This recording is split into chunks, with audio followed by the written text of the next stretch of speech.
Nebraska notched the first win against an FBS team in 364 days after defeating Indiana in front of a sold-out crowd on Saturday night.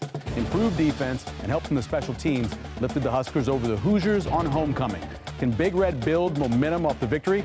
We'll break down the W and preview Rutgers with our special guest, Greg Smith from Inside Nebraska. Sean Callahan will also help us with updates on Big Red recruiting. It's all coming up next on Big Red Wrap-Up.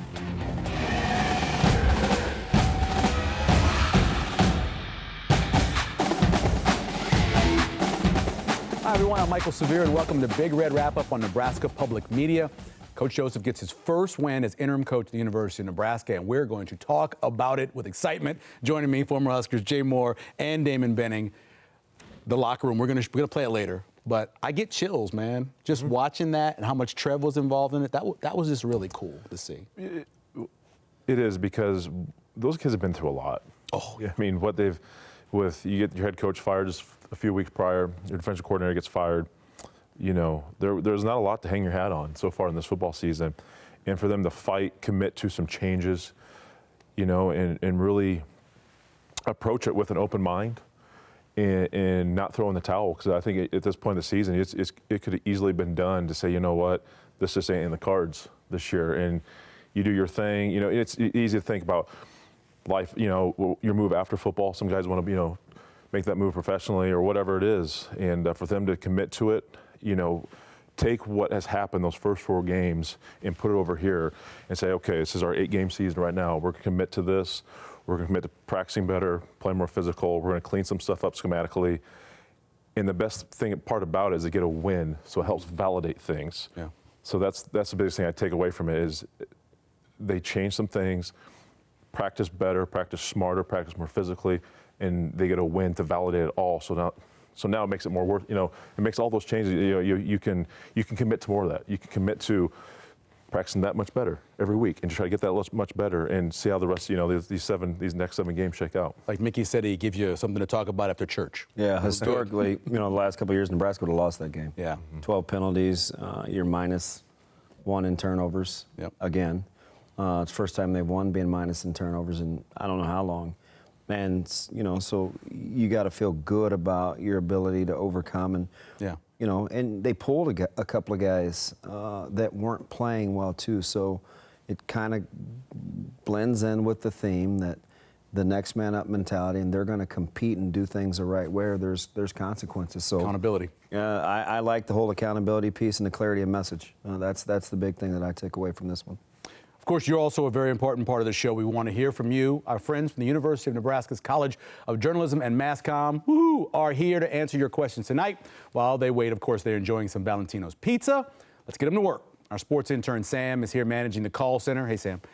If email or texting is your thing, you can do it. It's really easy. Go to bigred@nebraskapublicmedia.org.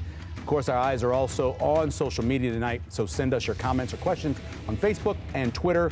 We're watching it all. Our sideline survey is updated and ready for your vote tonight. What will Nebraska's record be over the next 3 games against Rutgers, Purdue, or Illinois? I want to first say, take one game at a time. This is too much here. 3-0, 2-1, 1-2, or 0-3. You see the numbers. 2-1 has 46% right now. Join us each week on our website and vote for a brand new survey. Here are some highlights from social media over the weekend. Brett over at Twitter posted what we all assume WWE Chairman Vince McMahon's thoughts on a wild day in the Big Ten West on Saturday. Vince is juiced, for better or worse. And next, the celebration I'm sure you've all seen. We talked about it a little bit, but this is the locker room postgame on Saturday night. First of all, I want to tell you guys how proud I am of you. I'm so proud of you. Thank you for how hard you've worked. You've gone through a lot, and all this adversity. And I can't begin to tell you how proud I am of you. Thank you for representing us so well. But tonight is about another guy. His first win. This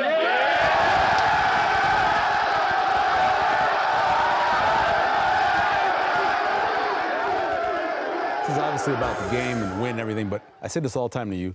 Trev makes decisions, and every decision he makes is pretty much spot on. Yeah, he knows what he's doing. He's just a lot of experience. Yeah. And he's so savvy, right? He doesn't make knee-jerk reactions. He's very thoughtful, and he's intentional about the outcomes he wants. And so when you're as process-oriented as he is, he's going to weigh the percentages, and typically he comes out ahead. We were chatting about this before the game. A&M game, you guys beat them to go to the Big 12 championship game celebration. Very, very similar. You know, it was one of those situations where it was the first time Nebraska, we made the title game since 1999. And then in the fashion we did it, you were up early. I think we're up 21-7 on A&M at half. They come back, tie it up. We block a field goal late. And then they get then they go on. I think we had the ball with about 45 seconds left, no timeouts. And Zach Taylor was just dealing. And then he hit more Purify in the corner in the fade route. And then we come on the field again. We had to run 2 more plays defensively, and we sacked him, and we sealed the deal. So that was, I get goosebumps talking about now. It was a pretty cool experience. Obviously, I wish it would have ended better against Oklahoma, but very similar. Celebration in the locker room in College Station for us. It was a pretty cool moment. We chat a lot about what they could do defensively over 2 weeks. What could Bill Busch do? What did you see improvement-wise? A lot more one-gap responsibility, right? And simpled it? Made it more simple? Yeah, and when you're not so much worried about head placement and via the neck, and you're fitting in gaps, it's a lot easier to play that way. One level can stack on the next, and you don't always have to make the guy in front of you right. And I think Nebraska can play faster that way. And we saw a lot more man, right? The press coverage where, they like to mug guys and get their hands on them and be disruptive in the passing game. And, Bazelak had to hold the ball a couple of times, and it cost him, allowed a little miscommunication, a few of the pass rushes. Ty Robinson will never get an easier sack. And he got on the screen game, helped out by O'Shawn Mathis, kind of getting his hands in the screen, the throwing lane. So it's subtle, but it's effective. You know what Damon said about that man coverage? They had 8 PBUs. A couple of them were at the line of scrimmage, but the other ones were all defensive backs. That's part of that press coverage? Yeah, it is. It's just you're getting hands, and you're able to play within yourself. It's the zone. You kind of know, okay, this is my guy. This is what I got. You understand. You might have a man free. You know where your help is, and it just cleans it up. I think the simplification of the defense. I don't know what they were, what exactly the X's and O's were for, the terminology they're using before, but it was it was obviously muddy because they were just guys looked comfortable. They looked right in the right spot. The tackling was better.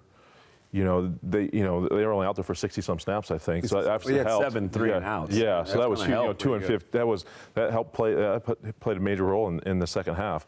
But just the simplification of it and just knowing this is your role. And we define, we talked about this, I think, after Chinander was fired, was defining everyone's role and finding what they might be able to do really well. That what's this guy do well. So let's try to incorporate that everything into this defense and try to capitalize on this. And it just looked better. It did. Indiana is not isn't the best team in the Big Ten, but they're not the worst offensively. So I'll tip my cap to the changes and to Bill Busch, and I like the effort, I like the enthusiasm, I like the tackling, and it was a clean. And the execution was much better as well. It's great to go fast, but you have those 3-and-outs, 23% second possessions. That's going to wear on your defense. Yeah, all right. Don't mistake activity for achievement. Yeah, man, they were just being busy, and getting themselves off the field. So I think Nebraska's ability to kind of focus, and Indiana had been a good second half team up to this point, and Nebraska found a way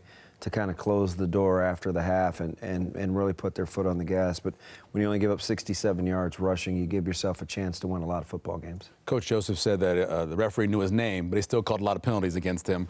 What do you think about the types of penalties Nebraska had on him?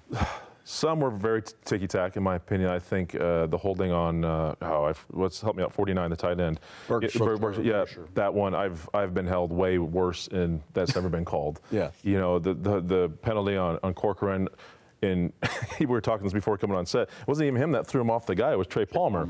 You want to get into, the punch. That was just, I get it. I don't mind the nastiness. You probably got to call that. I don't know if it's a punch. It's probably, a necessary rough or a blow. I don't know how you'd phrase it, but a little of it was obviously a little ticky-tack. The grounding, a lot of grounding penalties. So I 23 total. Part of that's the crew. Totally. That crew throws a lot of flags. Yeah. They had them against Michigan State. Nebraska did too once before. Yeah, 12's a ton. 11 is a lot as well. And I think Nebraska, you got to control the controllables.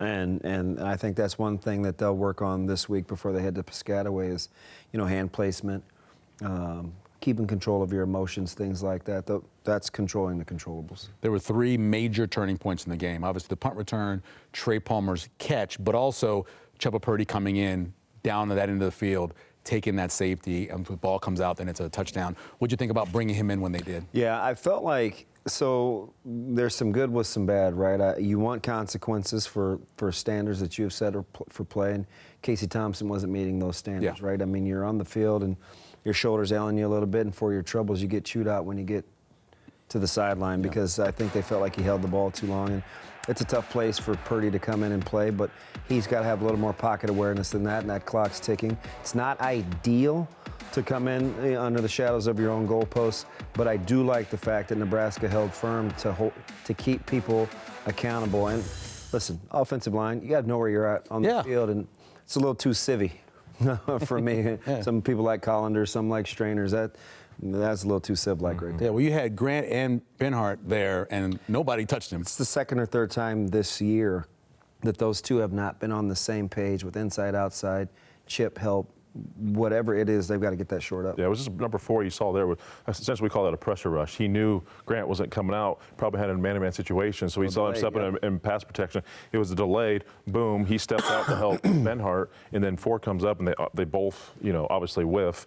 Benhart struggled, obviously gets benched from that. Did not like the call in that situation. I was watching the game at home. I go, you punt this ball right now, or you run it, you get the first down, great. If not, you punt, flip the field, with your backup quarterback, and essentially, luckily, it didn't hurt them in the long run, but that, Nebraska was in firm control of that football game, 7-0 early, and all of a sudden you get 7-7. You're like, okay, here we go. Now we're off, and it's gonna be a tight game. If you were gonna give grades, this might be the best special teams grade in a long time. You had a couple punt returns. You also had the block punt for touchdown. I mean, it was pretty solid. I thought Buschini, this was about as, I wouldn't say erratic, but he was very hit or miss, right? He had the 4 really good ones. He had the 4 kind of subpar. You'd like a little bit more consistency because he'd been really, really good. Punting south was tough. So maybe he was due, but outside of that, I think it was the most complete that the special teams have been. Yeah, and when you get a block punt, obviously that's going to turn momentum, but it was really cool to see Malcolm Hartzog gets to start as a freshman. He's the one that's in. Yeah, he was like Derek Jeter at shortstop with that ball just bouncing to him, man. He picked it clean. I'll break this play down later in the huddle, but a great place to call it because you're not as a punt team. That's not a very high alert situation there. A lot of times you might be in a safe, because that's a defense. You're more high alert in a situation like this. But I love the call. They brought too many guys, and I'm gonna break it down. But that wing, didn't get down enough. MDM, most dangerous man. You got to protect inside. And he didn't do it, and then Klarvik comes through and gets it. And Hartzog picking it off his foot. That's textbook. Yep. That's about how you teach it from a fundamental standpoint. How about how Hartzog played as corner? What'd you think? Well, I like his energy, and I like the fact that he competes. He fights for balls and he fights for a position. And corner is a position where you have to have a short memory, and you're going to give up some. You got to make some plays, and you got to keep keeping on. And I kind of like his mojo a little bit. Yeah, I believe that you are a reflection of your parents. I met his parents at Popeyes after one of the games. Some tough people. I'm telling you right now, he comes from tough stock. Mississippi kid. Yeah, right? tough Mississippi kid. We haven't been able to do this a lot lately, so let's get into highlights and relive a win. It was a really cool night in Memorial Stadium. That's, of course, the scene between the third and fourth quarter with the Flames. But Nebraska came out with some big plays. Got 4 yards on the first run, and then 34 yards down the middle of the field to Trey Palmer. And let's wrap it up with another 34-yard pass. Oliver Martin in the corner. You like the way he went up and got it? Yeah, it's a dot, too. That's the only place Martin could go get that. He high-pointed it. That was a beautiful pitch and catch. Similar play to the opening touchdown against Northwestern as well. Yep, where Castaneda went up and got it. Yep. Like that, he went up and got it out there. And that's against a guy, Tyron Mullen, that people thought was coming to Nebraska. It's the real deal. Here's your sack right here.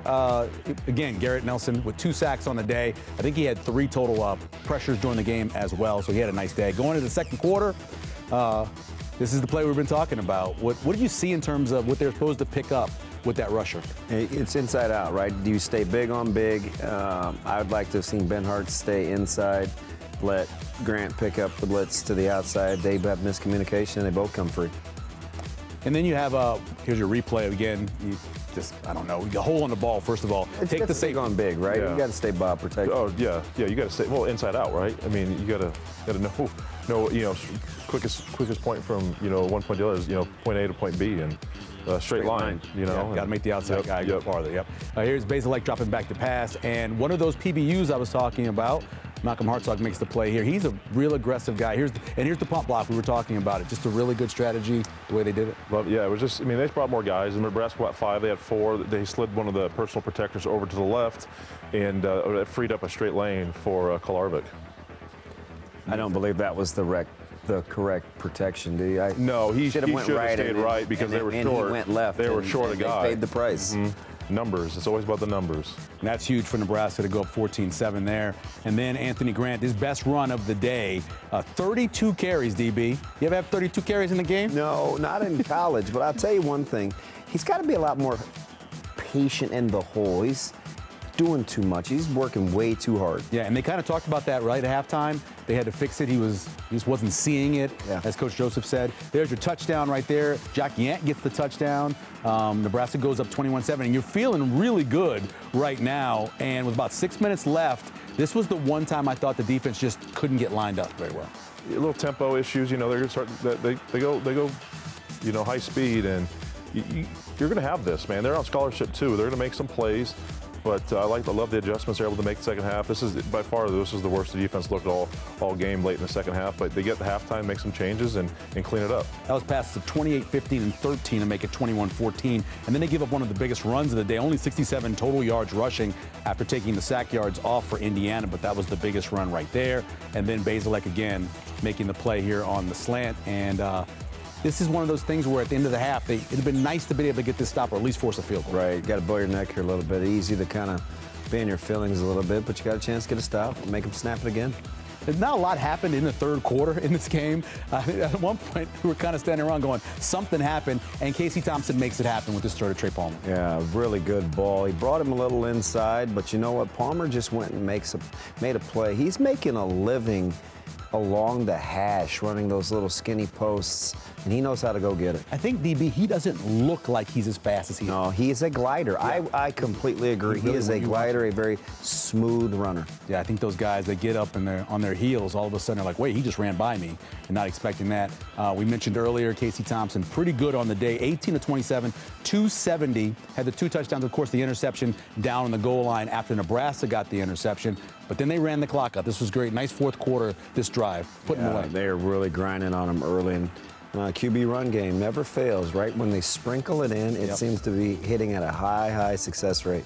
Yeah, love that follow play right there. Final stats, Nebraska dominated time of possession in the game. We mentioned the amount of play difference as well. And didn't rush for a great yards per, but put up yards overall. But the penalties stand out, those 23 penalties. Yeah, that typically gets you beat, especially when you're only running the ball for less than 4 per. But Nebraska, again, finds a way to win a game that they normally wouldn't have won.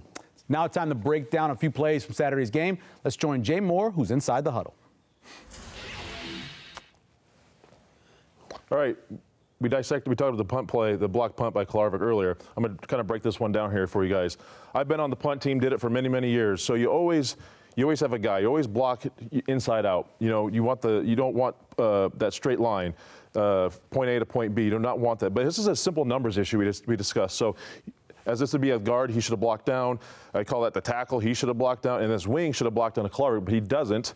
And you're going to get the personal protector here. Now, this is odd because usually with a right-footed kicker, you want to protect the right foot as much as possible. But he's going to slide down here. They're already, the number situation, they're already fine. They only got 3 over here. So I don't know what the rush was, but hey, we'll take it in this situation. As we go, you see, he stays here.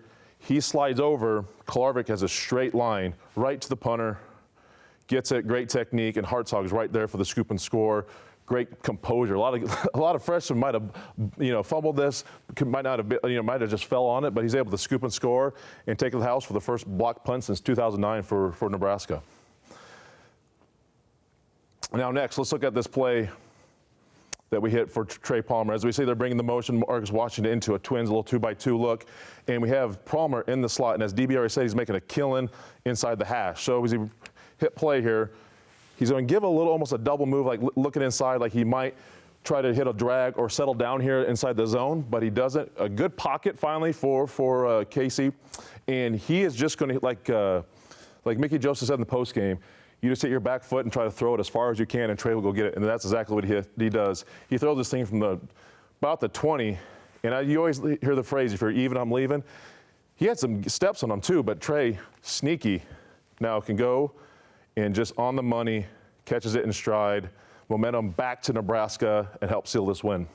In terms of that punt block, the personal protector makes that call normally, right? Yeah. Saying where the strength needs to be? Yeah, and he's got freedom to set, and it's just rules. 5 to 4, 4 to 4, we even. Yeah. And really miscommunication, and it cost him. Big time. Next up on the show, we'll take a look at our top plays against Indiana and keep the conversation going as we wrap up from last week with our special guest, Greg Smith. As we go to break, images from homecoming matchup courtesy of Hail Varsity. Stay with us. We're back soon.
Here are our top plays from the Indiana game. The first one is incredible. Even the announcers didn't know what was happening here. Luke Reimer makes the hit, and the ball's just laying there. He grabs it for the interception in the third quarter.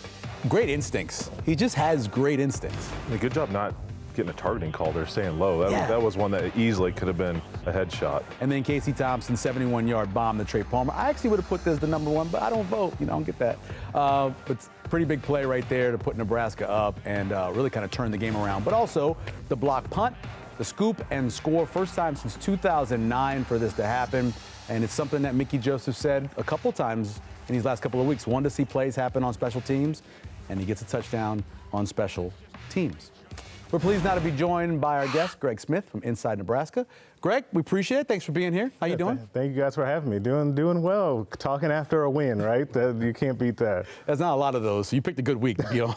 There's no doubt about that. I've been informed several times that I lucked out this week. You did luck out. So what was that feeling after the game? Did you know what to do with yourself when you were writing the story on a win? It was a little strange. It was, to be honest, because you do think about it. There's been so many of, especially these close, tough losses that you then realize, I haven't been on the other side of this very often. But once you're down there on the field in the post game and you see the scene, you saw that great moment with Bill Bush and his family. I was like Travis Fisher and his family were down there as well. You see stuff like that, and it kind of snaps you back into all the joy that comes with a win. Greg, looking at this game, the change has been made with Frost and then obviously Chinander. what was the most noticeable difference from Oklahoma now to this, besides the win and scoring more points than the opponent, but what was the most noticeable difference that you saw this football team than the 4 games prior? Yeah, I think the joy, number one, you saw it, and it wasn't just, the players after the game or, in the locker room. It was during the game. It was player to coach, coach to coach, and then also just that level of the aggression that the defense played with. I thought that was definitely noticeable, something that hopefully is portable going forward. Level of surprise to see that Nebraska had 12 penalties. They were -1 in turnovers and still won by double digits. That's a game historically that they wouldn't have won.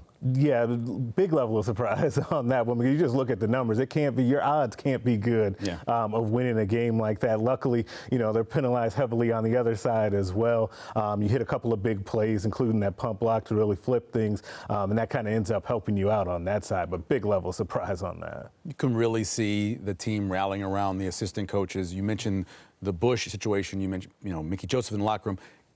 I'm not saying they weren't happy with the previous people that were in place, but it certainly seems like they feel like they're pretty happy with the new guys. Yeah, it definitely seems like that, but it feels like there's a level of trust. I think that is a word that kind of gets overlooked when you're building a college football team, right? And I think that there's something there between the players and these coaches that are leading them at this point. As it feels like a trust factor, and you saw that with kind of Whipple getting after Casey Thompson in the game on the sideline. But what happened after that, right? Like that could have been made a much bigger deal. Casey Thompson comes out and says, "No, I like being coached hard. That's okay. I'm used to it." I think that kind of stuff helps. It's crazy because you heard today in Coach Whipple's press conference, he feels like the players apparently respond better to him when he's a Richard. When he goes that way, right? So, I mean, hey. Maybe he's got a point. Yeah, and Mickey did the exact same thing to Turner Corcoran, right? I mean, he really read him the riot act.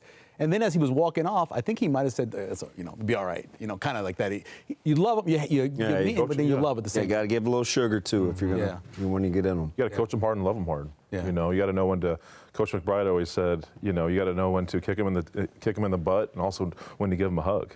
Yeah. That's what makes a good coach. Sometimes in the press box, something will happen, and it kind of just spreads across. When everybody realized that if Nebraska won, that there'd be this 6-way tie, you could kind of feel it. And it's kind of crazy to think that the West is still wide open. Yeah, it absolutely is. But we have to keep saying it, like, as weird as it sounds. And Coach Whipple said it today, that the team has to have that confidence to act as if they're tied for first place and play that way and believe in themselves. And I think that goes back to something that Trev Alberts talked about but back a few weeks when he made the decision to let go of Scott Frost, is that confidence was needed. What did Coach Whipple say? He said he's not sure how the quality, but he does know that the Big Ten West is competitive. It is very competitive. And as Mickey has said a couple times, so many games go down in the end. You got to win games in the fourth quarter, obviously, and you can see on the screen a bunch of 1-and-1s. And I guess the biggest surprise would be Wisconsin sitting at the bottom after firing their coach on Sunday, which still staggering. It's staggering. I mean, you can't say that he's done okay. He's 6-1 in bowl games. They went 4 times and won double-digit games. He's 67-26. Yeah. It's that's pretty good. Yeah. Obviously, they have a plan, and that's good for them. But if this goes sour, people are going to point back to this is when Wisconsin went the other direction. That press conference will be one that stands out if it does go sideways. Yeah, no doubt about that. So who's your offensive MVP? Is it Anthony Grant or is it Trey Palmer? Or is it somebody else? No, I would probably lean Anthony Grant, because I think that, as you guys were kind of mentioning earlier, I think that even though it wasn't a high yards per, but they were able to run it when they needed to, and Anthony Grant's just been so steady for him, and he was again on Saturday night. Anthony Grant has created a lot of his own so far this year. You saw a little bit of a shakeup on the offensive line in this game. Do you foresee that coming into Rutgers? You can maybe see Benhart still starting this, or are they going to bring Hunter Anthony back into the right tackle with Corcoran's situation as well? What do you foresee might be some moves could be made? Man, I would be really curious to see if Hunter Anthony isn't the guy moving forward to get that shot, as he played fairly well in that game. He didn't stand out so much as being bad, which is always kind of job number one for me as an offensive lineman. So I could see that happen, and then we'll have to keep an eye on what happens with Turner, right? It kind of maybe depends on if Mickey got that tape back from the Big Ten or not. Hunter Anthony didn't play really well. No. But he didn't give up points. Right. And the other right tackle gave up points. Here's the distinction, I think, with Hunter, because he really didn't play. In my opinion, he didn't play that well, especially in the run blocking game. But there's 2 things that he gives you and he may improve with time spent playing. knowledge of the offense in terms of timing, when to come off a double, things like that, kind of playing with like players for a while. But the other thing is he plays through the whistle. Now you watch him, he's kind of a pusher, a shover. He's running his feet through the whistle, which is something Nebraska hasn't had. So, maybe you can rally around that because he plays with a certain amount of toughness. You know who earned time was Brant Banks. Yeah. I think he earned at least another couple of drives because I thought he played pretty well when he came in for Corcoran. Yeah, I absolutely agree with that. I thought he did play well, and it's one of those guys that you've been waiting to kind of see a little bit more. You haven't seen him a lot, even with some struggles on the offensive line, but you're happy for him, and that's how he gets a shout-out from Casey Thompson in the press conference, right? A guy that you didn't know when he came here, was he going to be an offensive or defensive exactly. guy? Yeah. One of the interesting parts is you listen to Mickey Joseph going to the halftime, and he said, well, I'm going to talk to him about it. When he says that, you actually feel like he talked to, like your mom, you talked to him, talked to them, right? You feel like he really did. Yeah, absolutely. And then you hear the way that he just continues to talk about, I hold this guy accountable, that we got after Casey and we took him out of the game, but we'll do that to anybody because we have to coach him just like anybody else. And I think guys respond to that. That goes back to that trust I was talking about earlier, where I think that everybody knows at this point that they're on the same playing field and you're going to be treated equally. I know you're on the defensive side of the ball the majority of the time at Westside, but do you guys script the offensive plays the first 10 or 15?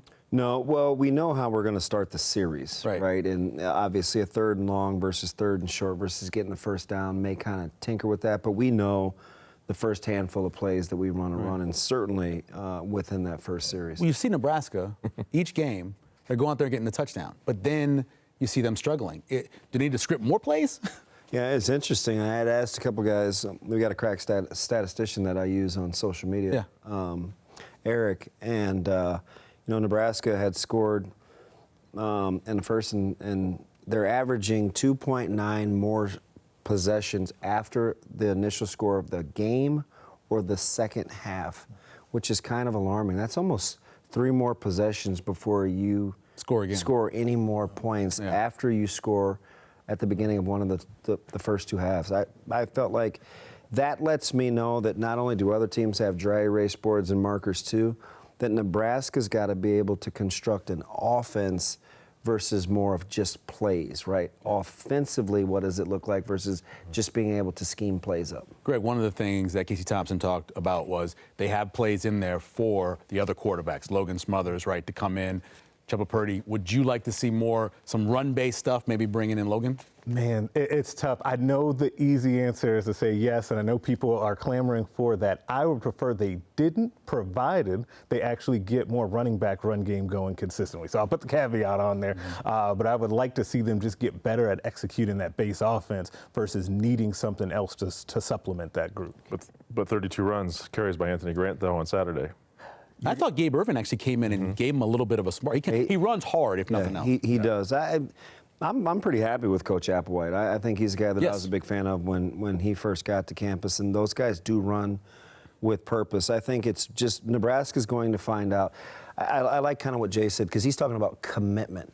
Even though it wasn't overly flashy or big playish, they committed to it. So at some point that creeps from your subconscious to real life and they grind on you. The other thing is they've got to figure out what to do out of the gun. They're not going to be good enough up front to just turn around and hand the ball off out of the gun. So you either need another running dimension, a lead blocker, or a second back that's a non-quarterback to help with that, in my opinion. I like the lead back being one of those tight ends. Yeah, Brewington and Vokalek, they get after you. They do. I like Borkature does a good job, and now all of a sudden Hickman is back fairly healthy. I think he's only got 16, 17 snaps in the last 2 games, but he's playing after spending the majority of the offseason injured. Yeah, they lined him up in the slot, too. I thought that was a good spot for him. Recruiting-wise, obviously, when you fire your head coach, defensive coordinator, how are they handling this class? Yeah, it's really interesting because you would think that it would be kind of on the brink of falling off of the cliff, but you got the perfect guy running the show now to be able to salvage that, right? Mickey Joseph has been great since that first Sunday he started making phone calls. I've talked to so many people that have said that they heard from Mickey Joseph, whether it's current commits, whether it's top prospects. They all heard from him right away. He stayed in contact. They hit the road hard during the bye week as well. Being present matters in those situations, and he's definitely been present. Road game, Rutgers, Friday night. How do you think Nebraska plays? I think they'll come out and play well, but it's going to be a tough game. I think it'll be a classic Big Ten, low-scoring, kind of ugly game. We'll see if they can come out on top. I have a feeling that they can. I know one guy who wants to play in that game. Who's that? Noah Vedral. Yeah. Badly. Yes, he does. It's always it's personal. Yeah. You know, and as it should be, right? And that's the way you want it at this level in Power 5 football. It'll be highly, highly competitive. Yeah, we had our question today is next 3 games, 3-0, 2-1, 1-2, 0-3. What's your feel?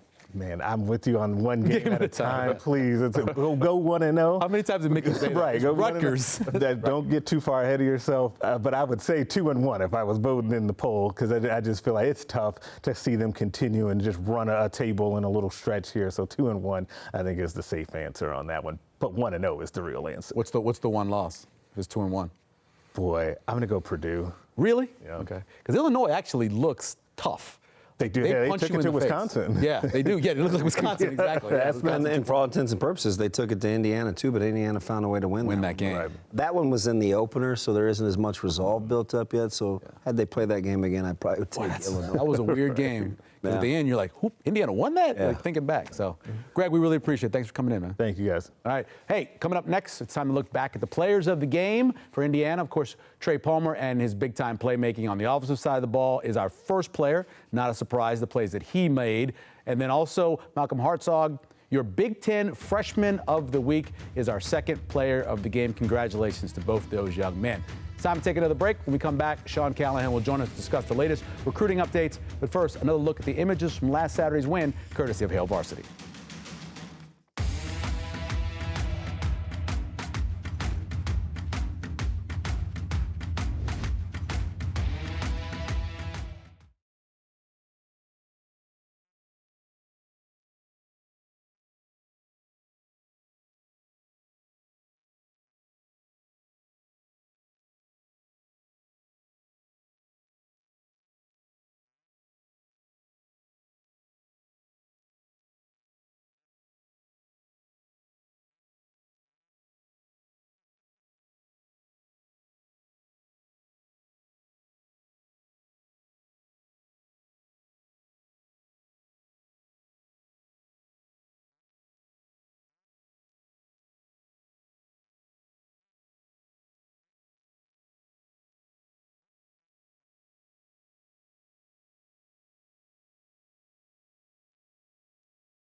You know, I was happy for the kids and the coaches, and I'm always going to be happy for them before me, because I understand that without those guys, it wouldn't be no me.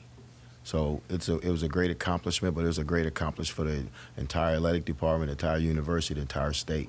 So it felt good that we was able to get the win, and people can wake up Sunday morning, go to church, and have something to talk about. It's huge. You know, now that we, finished a close game, guys can see that it can be done. So that definitely gives us confidence. I love road games. I like wearing the white jerseys, and I like playing rides. So it's just another game for us, and I think that we'll be fine. Like I said, it's just a shorter week, so have to get our bodies back underneath this and our legs back. We can win 7 games. We can win these games. All right, we already threw away 3 of them. I mean, Oklahoma kicked our rear, but I said, that's the expectation is like, hey, not just to go to a bowl game. We can win the West. That's what it is. So you're in first place. Act like it and play like it. But it's the Wild West right now. Everybody's fighting. But if you look at the games are coming down to the fourth quarter. It's really tough games. It's coming down to the fourth quarter. So we're going to take one game at a time. We got Rutgers, and we got to get ready for Rutgers. But the West is wild right now. Welcome back to Big Red Wrap-Up. I'm Michael Severe. Sean Callahan, time to talk some recruiting. Let's kind of run through what's been happening in the last couple of days. Yeah, the real story for Nebraska has been a new flood of in-state offers for 2024, 2025, and 2026. We've seen Mickey Joseph go out and offer a sophomore, a junior, and a senior. The latest offer, Caden Vermas from Millard North. He's a sophomore, starts two ways for Fred Petito. Nebraska's not had a Millard North recruit, by the way, since Sean Fisher. Wow. Back in 2008. Player. And I joked with Petito. I go, there was a time where I had an office over at Millard North. Yeah, I mean, we were over there so often with the talent they had there for about that 10 or 15-year run. But the talent's back at Millard North. They've got a great sophomore class. They went undefeated as freshmen, and there's 10 sophomores starting on the varsity. They've played a lot of people tough. I know the man on the set will probably have a few opinions about that too as well. But he's an explosive player. You kind of remind you of a Nathan Gary or someone on film. And you see that speed and explosion for a young player already on film. And Mickey Joseph called Fred Petito and said, "We're offering you." What's some of the other new offers? The other new offer, Champ Davis from Omaha North. Was offered by Nebraska. He's a freshman, and this is a deal where Mickey Joseph coached at Omaha North many years ago. But it's a good team right now. I mean, they're fun to watch. He called up Larry Martin called him up and said, "Hey, I got a guy I think you might want to keep an eye on, and let's look at him." And the next thing you know, Nebraska offered 2026 prospect Champ Davis, which really makes you feel old. It does make me when feel you start old, saying 2026 this far out. But explosive athlete, and now there's two 2026 offers. They offered Prince as well earlier in the year, the wide receiver at Benson. And then finally, our in-state player tonight that we're going to feature, Caleb Pyfrom, Omaha Central, son of former Creighton basketball player Levon Pyfrom, who played for Dana Altman from 99 to 01. He's 6'6", 300 pounds. Yeah. The story is he's grown about 2 or 3 inches in about 4 months. Nebraska has had him on campus 3 times now, March, June, and September. They've measured his growth every visit, and they really like his body build. He's a great basketball player as well. Plays for Omaha Central's basketball team. So it tells you about his footwork and how he's made up. And I was with Levon at a couple of the camps this year and talked to him, and he goes, "I don't know much about football, but what I do know is watching my son right now, he's got better feet than a lot of these linemen do." And I go, "Yeah, you're right." Yeah. And his size and athletic ability is going to take him a long way. We talked about Arnold Barnes being a visitor last week. How do you like his trip? So Arnold Barnes, and he's a thick one. I mean, you look at him, 5'9", 225. Yeah, he's a fire plug. I mean, he's a Corey Ross type build when you look at his pork chop frame, but was here for his visit. Still technically committed to Tulane, but had a great visit. I think he's evaluating the situation here and kind of his whole recruiting process. It wouldn't surprise me if other teams got involved with him as well, but I like where Nebraska stands, especially if Mickey Joseph is a part of this program in some form next year. Yeah, the first thing you have to figure out is the kid want to stay in Louisiana. That's the first thing. He want to stay by his parents. Tulane's having a good year, too. Get him out of Louisiana. Yes, they won. That Friday night game last week was a really good win, so you got to see if he's a kid that's willing to leave. Yeah, no doubt. And so it will be quieter the next couple of weeks. Nebraska obviously on the road. They'll still probably have some new offers going out. I know of another in-state name to watch for 2024. We'll keep tabs on here. But then the other bye week down the road, and that will be, they'll probably get out and see William Watson, Barry, the receiver in Atlanta, Georgia. Those are the only 2 commits right now Nebraska's not been able to go out and see. Sean, we appreciate it. Be sure to vote on this week's Sideline Survey question. What will Nebraska's record be over the next 3 games? Will it be 3-0, 2-1, 1-2, or will it be 0-3? As you can see, whoa, that changed. 46% of the people now say 0-3. Somebody got in there and messed with the machine. I think that's what happened there, because that's not right. Be sure to visit the Wrap Up website and cast your vote. Time to look around the Big Ten now. Purdue rolled over the Minnesota Golden Gophers 20-10. Minnesota was without their starting running back, of course, and Brett Bielema returns to Madison. Went really well. His Fighting Illini trounced Wisconsin 34-10, and of course Ohio State continued to roll, taking down Rutgers 49-10. Let's dive into another one of the coaching candidates for Nebraska this week. We're looking at Lance Leipold. And again, it's Leipold, not Leopold or any other way. This is a guy, obviously, who's got connections both to Wisconsin, the state of, and to Nebraska, as a guy who was at UNO and then, of course, was at UNL as well. Thoughts, Sean, on Lance? He's been around, and his connections to both programs really jump out. He worked as a GA at Wisconsin, worked for Frank Solich in the recruiting department back in the early 2000s when he left UNO. And then got back to UNO and then went to Whitewater. I mean, he's really had a scrape and claw to get where he's at. You go Division III, I mean, that's non-scholarship football. That's like coaching Nebraska Wesleyan. Well, we've seen guys NIA success, Division III, Division II success that are having big-time success in FBS right now. So it's one of those things where you can come from that, right, and become. Oh, there's no question, because it's the formulas that it takes to win at that level, or the constants that it takes to win at any program, and it's development, and it's building relationships, and it's belief in your program, right? When you have to get guys to come to school kind of on their own dime, and you're piecemealing scholarships out and meal money, it's you better have some conviction, and I think it's paramount at any level of football, but it starts right there. Can you hire someone who doesn't really have any experience in the Big Ten? Well, he, as a head coach, I mean, he's obviously not been in the Big Ten, but he's been in the Big Ten at some point of his career when he's been at Wisconsin and even Nebraska as a Big 12 member. So I mean, if you could win at Kansas. Yeah, that's the number one thing in his resume is he's 5-0 at Kansas. He's got College Game Day coming to Lawrence, not for a basketball game. I mean, that's... Yeah, and against a very good TCU team. That maybe this is the time for him to make the move right now, because the next 3 weeks are going to be pretty tough for him. But overall, he's a good candidate. If that team goes 8-4, 9-3 somehow, all of a sudden he becomes an amazing candidate, right, for somebody. I think the question is who else gets involved. I mean, does Wisconsin look at him if Jim Leonhard struggles, or are they dead set on Jim Leonhard? Because he is a very much viable candidate for Wisconsin, being from there, coaching there, and having the connections to Alvarez. So that's probably what to watch. And then what other jobs, like if Purdue opened with Jeff Brom, maybe going to Louisville. Yeah. Is he a candidate at Purdue? I mean, he's going to have whatever he's making, like $3 million now. It's safe to say he'll probably be making about $6 million this time next year. Yeah, Damon, Mark from Grand Island. What's the better job, Wisconsin or Nebraska?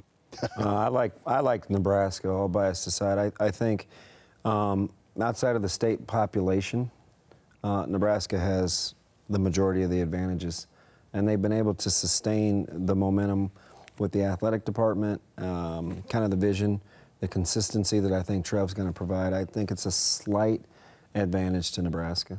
Kurt from Fremont wants to know, Jay, do you think that punch or whatever happened should have gotten Corcoran ejected?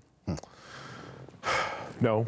I mean, because you've done stuff in the down. Oh man, I mean, you're asking a defensive lineman now. That was like a kiss, in my opinion. I mean, that was nothing. that was ticky tack. Those guys they wanted to get to him. They wanted to be too involved. They wanted to make too much of an impression on that football game, that crew did. So no, I don't think.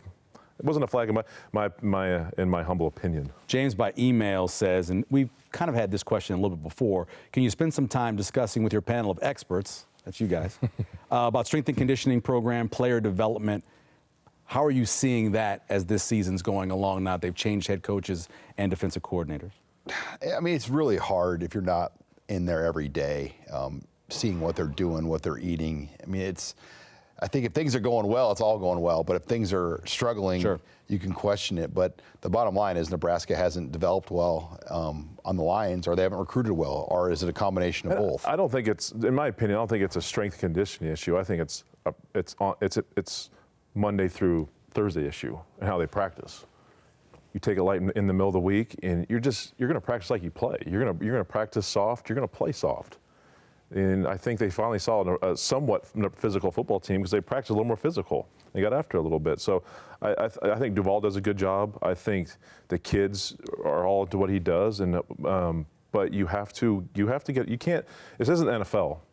You have to get after. You have to have kids get after it in the middle of the week in college. You have to You have to put the pads on about 3 days a week, and you have to do inside drill, 9-on-7, blitz, all this stuff. You have to go good on good. If not, man, you're gonna get slapped around the Big Ten. Well, you talk about it all the time, right? If you don't actually see it happen in practice, how you be prepared to see it in the game? You can't just light switch it, and it's just too tough of a conference. And I think the assistant coaches are too good. It's not just the head coaches; it's the assistant coaches, and they take advantage, right? Whether it's tempo or formation shifts or alignments.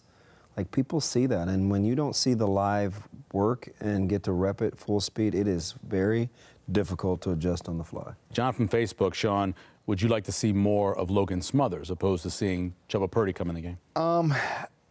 I think Logan Smothers, if he has a role, it's more of like a wildcat gadget quarterback. I don't see him having the arm ability to make all the throws Mark Whipple wants. I think he's a wildcat zone read guy, and he's really good at that.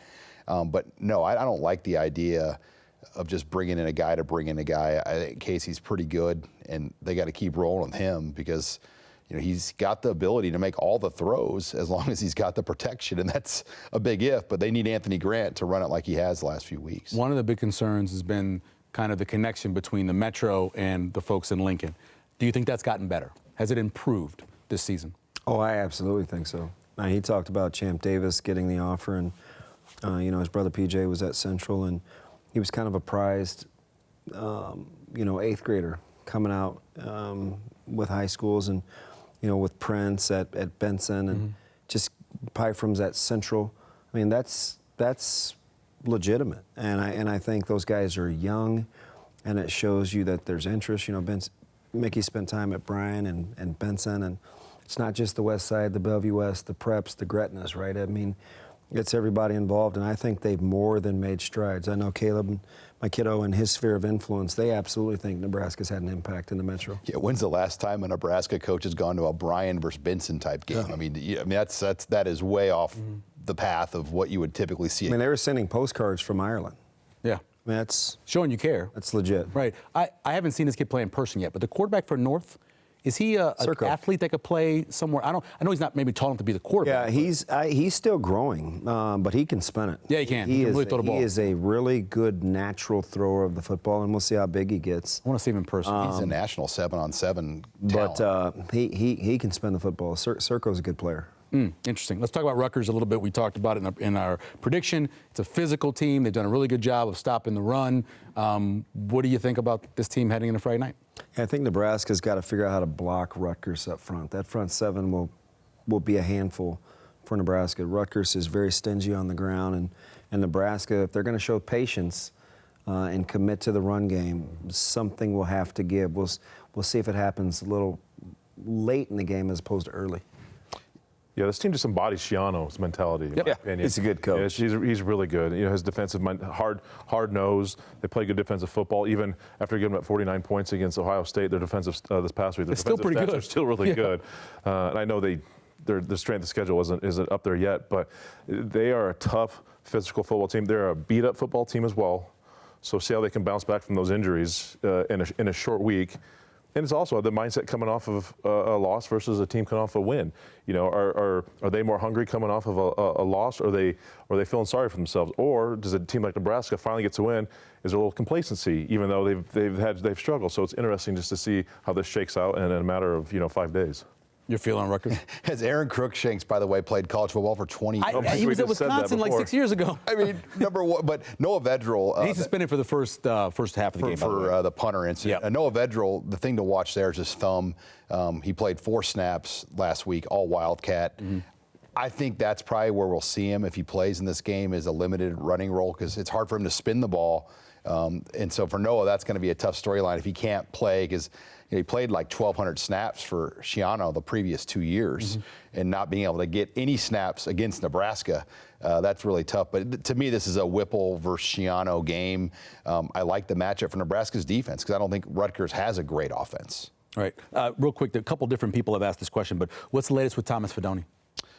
If he comes back, it will be late in the year, but they're waiting on the medical people. I mean, they cannot afford another setback with this kid, and I think they felt like maybe he came back too quick. Right. Between Fidone and Prohaska, two guys that can contribute.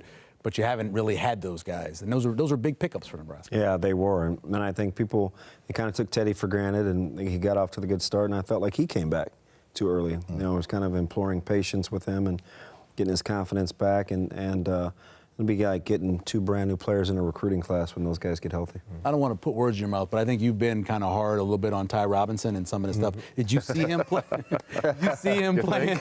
Did you see him playing a little bit more like Mickey said, looser? Yeah. Well, I think if they simplified things, you know, there was some hesitation, and I think, listen, this guy has the tools to be a Sunday type of player, but he has the consistency and I think when he doesn't play well, I think that affects him a little too much. You know, he has a hard time putting it past him. I think if he carries it too much forward, but you know, he finally made some plays, get some confidence going, and just clean things up. You know, whether it's from a simplicity within the defense or just like we said, finding roles. Make sure Ty's doing what he can do really well. Don't ask him to do too much.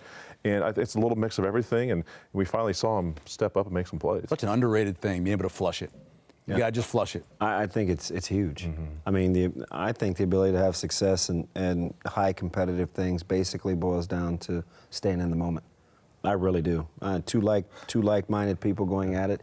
It's the person that can stay in the moment. I still have plays in college that eat me up, but I would still have the ability to forget it in the moment. But I still remember plays. I remember my bad plays more than my good plays. Yeah. You guys all remember the losses more than remember the wins. Question.